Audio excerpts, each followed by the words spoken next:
Well, thank heavens for Pope. I think he deserves the plaudits, but Liverpool deserve the goal, don't they? Yeah, this has been typical Liverpool this season. Relentless attacks, wave after wave of attack. Burnley have just been sitting there. And without Pope, as you said, there'll be 3 or 4 goals down. Should we take a look at the header? Yep, a great header. Crouchy can talk us through it because he knows how to score goals. Scored the most headed goals in Premier League history. But what a ball from Fabinho here. Talk about him as a defensive midfielder, but he's got this to his game as well, and it's becoming more apparent week in, week out. Great run. He sees the run from Robertson coming inside the pitch there, inside the area. It's a fantastically weighted ball, and then I'll let Crouchy explain the header from here. In all honesty, I can't explain it. What a fullback's doing heading a ball like that on. What a header that is. Honestly, he set it outside the far post, and it's textbook, because if he doesn't quite get it right, it's a tap in for Mane at the back post. But I mean, my God, he did get it right. It was one of the best headers I've seen. Unbelievable. Watch Van Dijk here, hands on head. He couldn't even believe that he had scored the goal. Funny. Amazing. Rachel, are we about to have the former England number 1 talking about the future England number 1? Absolutely. He, for me, is by far the best shot stopper in the league, no doubt. England's number 1 in that respect. We've seen what he can do today already. This one, Robertson played down the left-hand side, was a sign of things to come. He makes a save down to his right, pretty standard, the first one. But this one here, where it gets... this shows his range of movement, his footwork, the ability to shift his feet across, get in position. That's a pretty standard one that didn't particularly test him. These 2 that we're looking at now, you expect Liverpool to score, simple as that. Look how close Mo Salah is, 10 yards out when he's absolutely smashing this. Nick Pope has to dive backwards. The fact that he manages to get his arms and to get the power on the ball to turn it around the post is so impressive. Here again, we see how he's moving, he's set. Burnley were peppered in a lot of respects, but Burnley would expect that to happen. I think this is the one right at the end. The ball's played across, and if you think he's good to his left, Nick Pope, well, this one here, it's not that one, but he's improved with his feet this season. But it's this final one here from Mane, that is unbelievable. When you look at where that ball was heading to, top bin. And Crouch, you were saying in training, Pope used to pull these out all the time. You'd expect them to go in, and they didn't. Pure quality. Rachel, Peter, Rio, thanks for the game of football, and now just 1 defeat in their last 30 matches in the Premier League for Burnley. We heard from Nick Pope just before the break. He said they went there with a plan. So let's hear from the man with a plan. The Burnley boss is talking to Des. Congratulations, Sean. You stayed right in the game till the end, and you're only a crossbar away from a famous win there. Yeah, look, he'll be pushing it a bit. They've had chances, as they do here. I thought they were terrific, especially in the first half. They started, as they've done all season, they play, but they press, and they don't give you a breather. And then we felt if we could stay just in it till half-time, because we just about did, hung on in there. And then we felt, as the game went on, we might find moments, and we did. Yeah, and you did dig in, and Nick Pope contributed to that with at least 2 fantastic saves, one from Salah, one from Mane. Yeah, that's right. It's a strange kind of game because they've had chances, but a lot of maybes, until the end. Actually had a golden chance right at the end, but we've created some really good chances today, against a top side, and like I said, we know what coming to these grounds like. It's very difficult. Forget about the fact there's no one in it. It's still very difficult against sides like that. You seem to get stronger as the game went on. What did you say at half-time?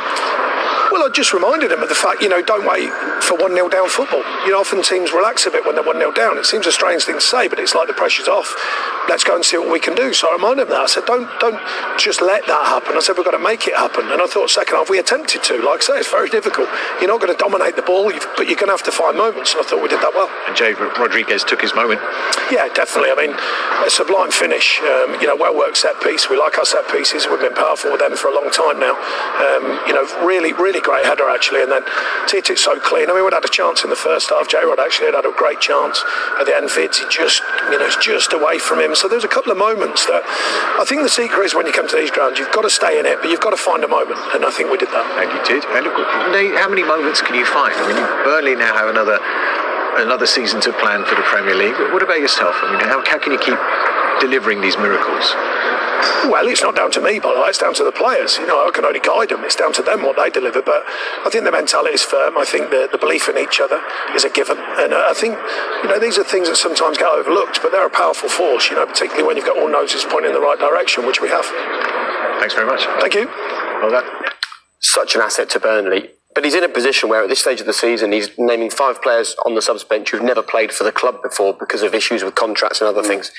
He is a manager they need to make sure they look after, otherwise he will go somewhere else. Yeah, I think definitely. I mean, his record has been fantastic in making sure that Burnley have become a team that are in the Premier League. They're a sound team in the Premier League. Yes, sometimes they do flitter around the relegation zone, but more often than not, he gets them to safety well before the end of the season, and he's done a magnificent job. And what I love about him is he's diligent. He's very methodical in what he does. All the players, you heard Pope speak there in his after-match interview, they all know their jobs. They're coached, they're drilled well, week in, week out. So when they get to a game, they're all well informed on individuals they're playing against, but also what the team needs to do to get a result. And let's take a look at the goal that got them the point today. Question marks over whether it should have been a free kick, but it's kind of an irrelevance in many ways from Liverpool. Once that free kick's awarded and you've had the drinks break, your job is to defend an 80-yard direct ball, isn't it? Yeah, exactly. And there's going to be, there's discrepancies on certain decisions here and there. That happens all season. But at the end of the day, you've got to make sure that you defend things properly. Great finish from Rodriguez. A fantastic finish. Technique on it, over his left shoulder. They win the first header, first to react. And the technique there from a striker, Crouchier, beautiful.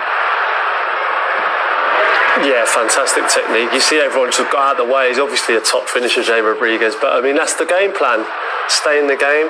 Fantastic header from Tarkovsky and a great finish by Rodriguez. And they could have won it at the end. We had our virtual fan part watching on. We also had someone else from Burnley that was almost off her seat when he hit the crossbar at the end there, Rachel. Did you think Burnley had won it? I did, because they've had kind of a couple of minutes of really putting Alisson especially under pressure and in and around that kind of 18-yard box. And decent strike, but I think 1-1 was probably fair overall. Look, I want to talk to you about Sean Dyche. I know that of all the people that manage you, you finished your career with him and you're still in touch with him. You're so fond of him and the way he looked after you and the way that he managed you.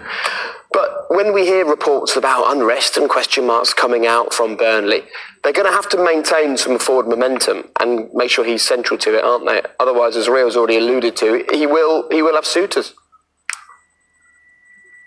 Well, let's be honest. He's key to that football club, and I get these discrepancies. I mean, how can you work with the 3 that have been let go on the contracts with Jeff Hendrick, Aaron Lennon, Joe Hart, and they might not have all been starting every single week, but they were key in the dressing room.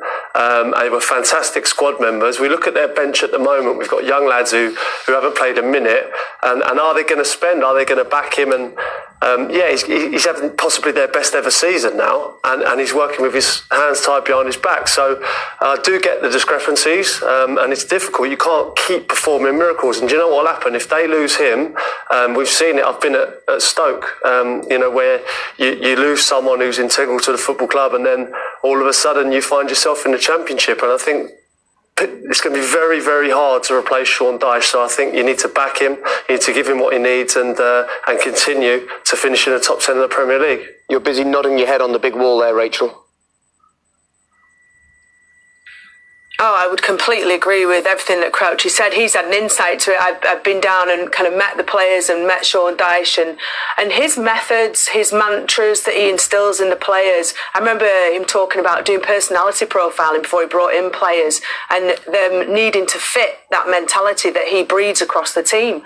It's all about the team, about getting the best out of the team, about everybody knowing their roles, and that real...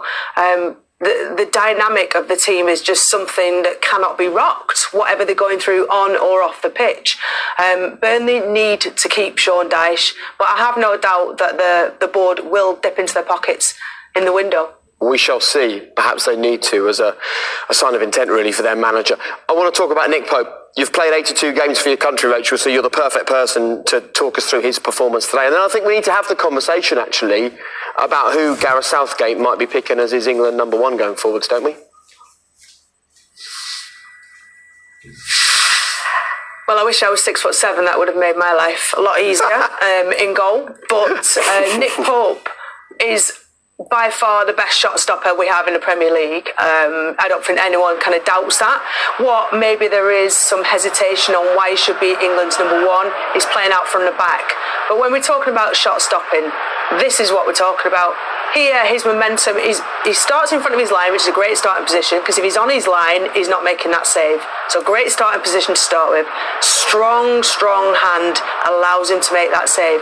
But not just that.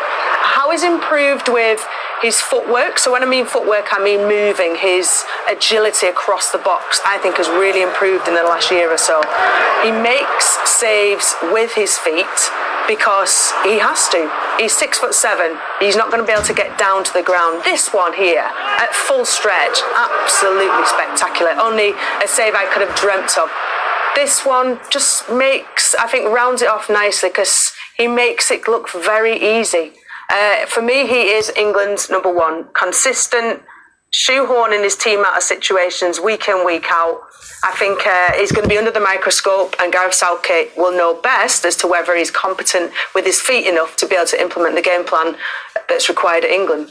We look at them stats there, and you look at one of the passing accuracy of a goalkeeper. Now, listen, 10 years ago, we'd never that stat wouldn't have even been on that table there because we wasn't talking about goalkeepers' feet. But we are in a time now where their footwork and their feet and their distribution is a key part to any team that wants to play football. Now, Gareth Southgate, England manager, one of his philosophies and ethos is about playing out from the back. So whoever goes in goal has to be good in that area, and Pickford's the best in that area out of them three goalkeepers there. So that's probably why you'd see him ahead, I think. I think also you have to take into account experience at tournament football. Pickford's played at a tournament, came home a hero.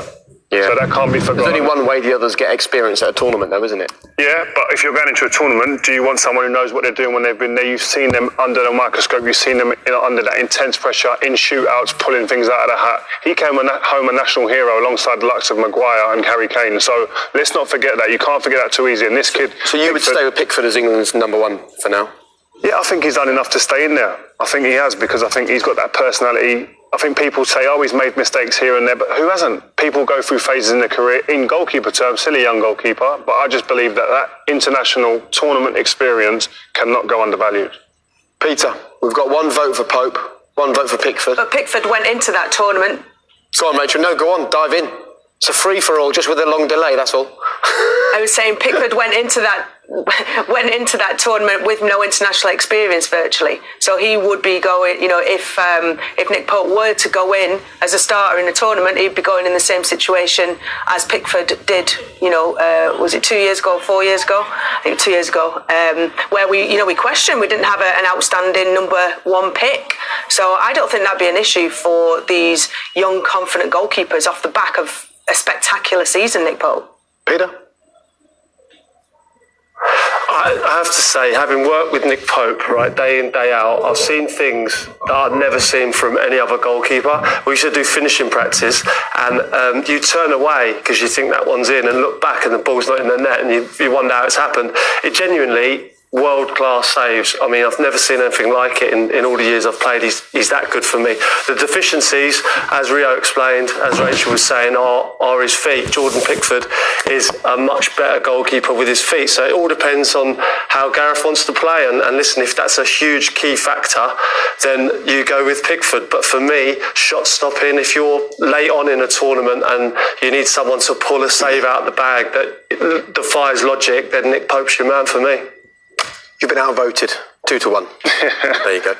Look, there are very few good things, aren't there, about not having fans in the stadium. One of the interesting things is that we can hear stuff we never would normally hear, and listening will be available tomorrow from 10:30 in the morning. That kind of a conversation, and we'll hear from Jurgen Klopp.